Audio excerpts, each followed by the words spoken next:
Abandoned on a lonely Nevada road in 1876, Madeline Alcott believes her life has shattered beyond repair, until a rugged cowboy named Yates Donovan arrives like a lifeline sent by fate. Sent by her godfather but moved by his own quiet compassion, Yates offers her safety, shelter, and the chance to rebuild what was broken. As they journey across the wild frontier, Madeline discovers strength she never knew she had, and a tenderness she never thought she'd feel again. What begins as a rescue becomes a new beginning, one filled with healing, hope, and a love far greater than the life she lost. In the spring of 1876, the wide, wind-carved lands of Nevada stretched endlessly beneath a pale sky, dust swirling in restless spirals across the wagon trail. Madeline Alcott stood alone on that road, trembling with shock as the sound of her fiancé's departing horse faded into the horizon. One moment he had promised her a future in California. And the next, he had taken her savings, her trunk, and her trust, leaving her with nothing but the clothes she wore and the sting of betrayal burning behind her eyes. The silence of the desert pressed around her like a weight. She had no way to walk back, no water, no shelter, and no idea what would become of her. But even through her fear, Madeline held on to one truth: she was done letting people decide her fate. Hours later, just as the sun began sinking behind the far cliffs, a distant figure appeared, a rider moving steadily toward her, dust rising behind his horse.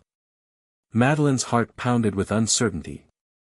But when the man drew closer, she saw compassion in his eyes long before he spoke. "Madeline Alcott?" he asked, removing his hat respectfully.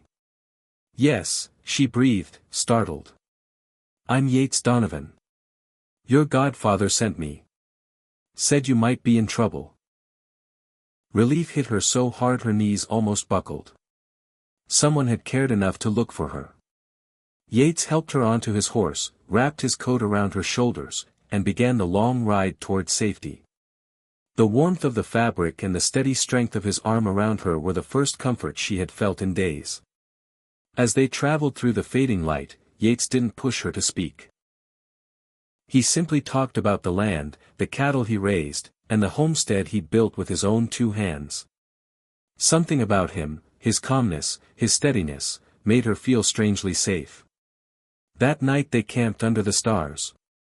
Madeline expected her grief to crush her, but instead she found herself smiling at Yates's stories, warmed by the fire and by the gentle way he treated her, as if she had value she had forgotten she possessed. The next morning, they rode toward Yates's ranch, nestled at the foot of sunlit hills.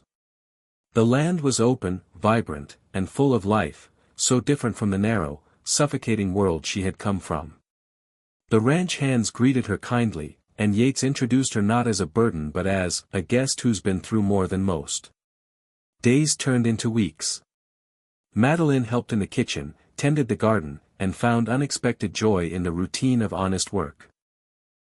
Yates watched her with quiet admiration, never pushing, never prying. Their friendship deepened with every shared chore, every ride across the pastures, every evening spent talking on the porch while the sun dipped behind the distant mountains.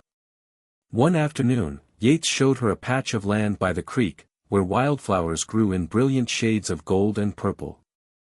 "This place reminded me of you," he said softly.